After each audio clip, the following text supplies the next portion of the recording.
As an enrolled Cherokee Nation citizen, I would divide this into modern and historical factors. Some of the modern causes I would list as lack of access to financial education, credit cards, and business loans. Native women have less access not only than white men, but also than non-Hispanic women and Native men living in the same community.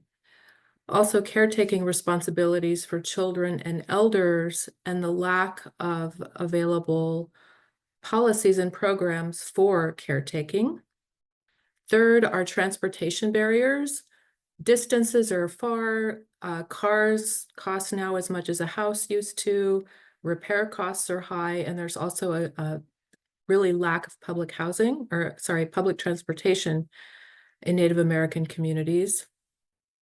There's also a lack of available housing on tribal lands due to HUD rules in tribal communities, and what housing is available is not very affordable. There's a hidden epidemic of homelessness in Native America, and families double up and couch surf, and this has implications in terms of increasing sexual abuse and presenting mental health challenges, especially to girls. And then we have domestic violence and its consequences. Domestic violence isolates and humiliates its victims. Perpetrators either discourage women from working outside the home and or exert financial control if women do work. The physical and emotional injuries from domestic violence rob women of confidence, of job tenure, high job performance, and pay increases.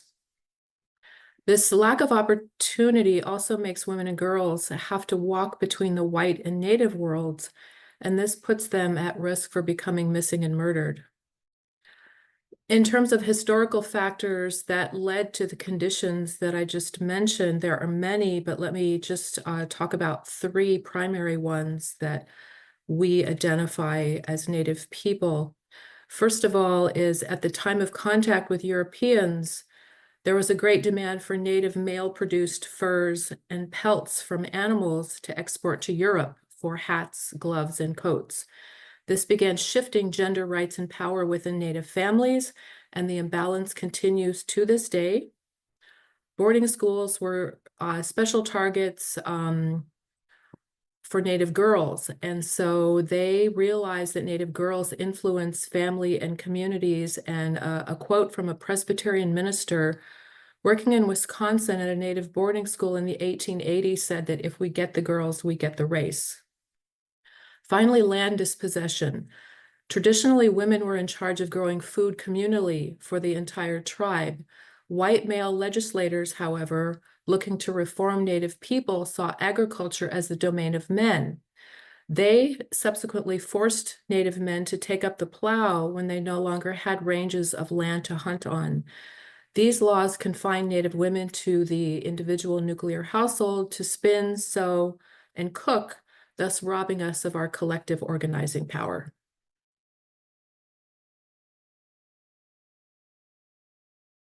So the National Women's Law Center has put together some numbers. Over a 40-year career, Native women in New York stand to lose $1.5 million in wages due to the wage gap. This means that New York Native women must work until the age of 94 to catch up to earnings a white non-Hispanic man would make by the age of 60. Each year, New York Native women are paid $34,059 less than white non-Hispanic men due to the wage gap. With this lost income, Native women could pay for 23 months of rent, 2.5 years of childcare, and pay off student loans in 1.1 years. These earning gaps also result in unequal bargaining power for Native women within their households, more violence against Native women, and result in their children having poor health and education and lower future incomes.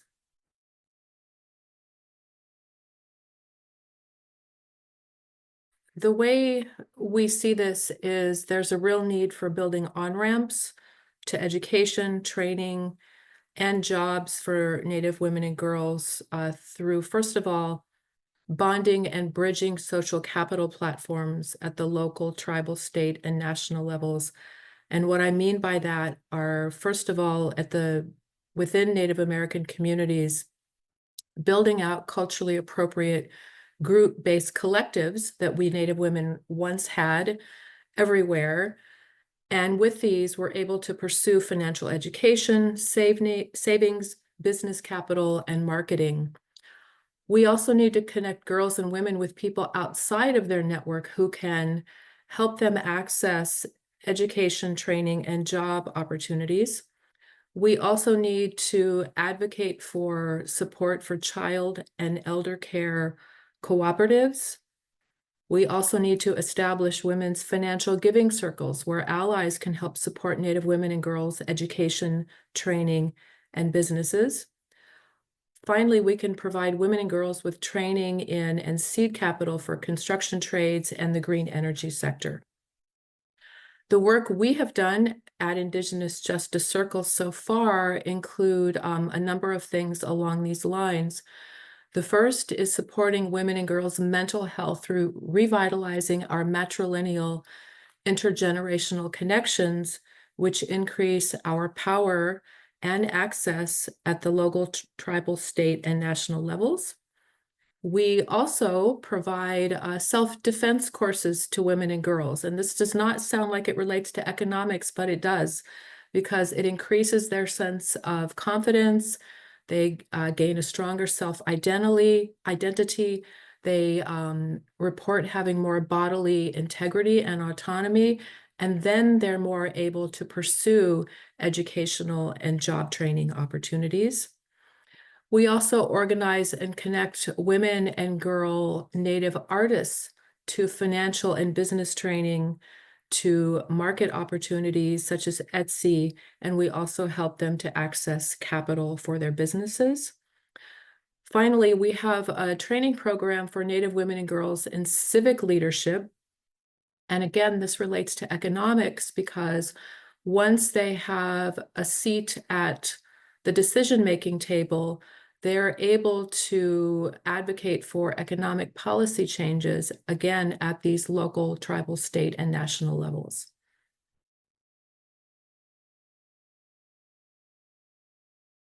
So the first one I would start with relates to Indigenous people in general and tribal citizens in particular.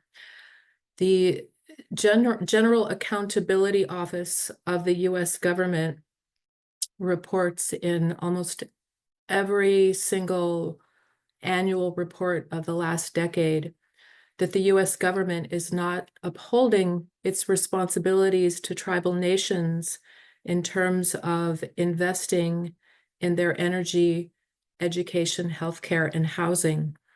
In exchange for our land being taken away, we were promised to have help and investments in these basic necessities of life from the US government, and these are continually underinvested in. We really lack the support that was promised to us. Another factor is we need to root out fake Indigenous people who take opportunities and positions away from real Native people. There are laws now for artists in terms of a person needing to prove they are a tribal citizen to sell art that is called Native art. But in many other endeavors, there are no laws or rules. In the news, you've seen people who are fake Indigenous academics, but this is fraught throughout our economy in the United States. So there need to be better rules and guidelines for that. We need to have better access to abortion and sexual and reproductive health care, because without being able to be healthy and control our bodies, it's really hard for us to make advancements in the workplace. We also need pay transparency and pay equity audit laws so that across the board, we know who's making what, and we can help rectify some of the inequalities that exist. And again, I mentioned this earlier, but we also need legislation to support the elder and child care costs, and not just economic costs, but time costs that many Native women face.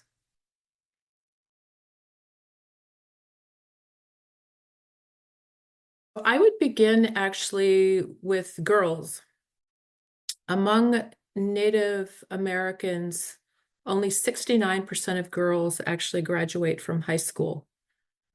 And this is due to a history of structural racism and sexism that, again, has tasked them with a lot of caretaking responsibilities, as well as mental health challenges.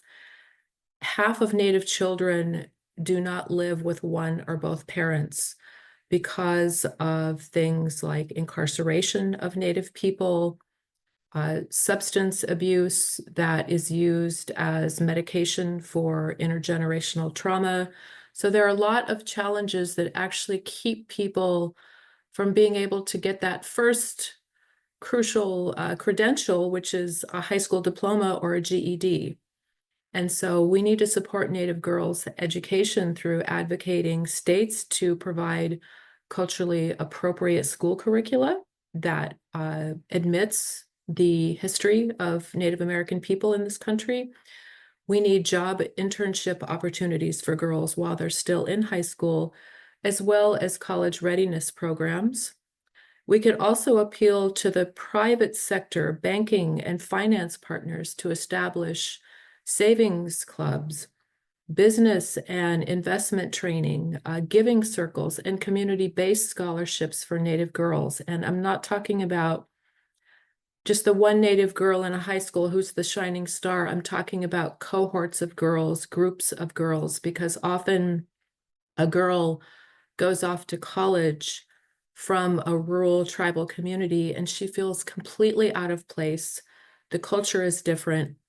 The values are different. And if we're able to send girls from their communities to college as groups of girls who can support each other and be their own social support network with connections back home, that would work out a lot better. I think a lot more Native girls would actually stay in college then. We also need to support tribal colleges because they're a great stepping stone to a four-year degree, and some of them actually offer four-year degrees now, and to graduate school. So that's also a really important sector that a lot of people are not aware of.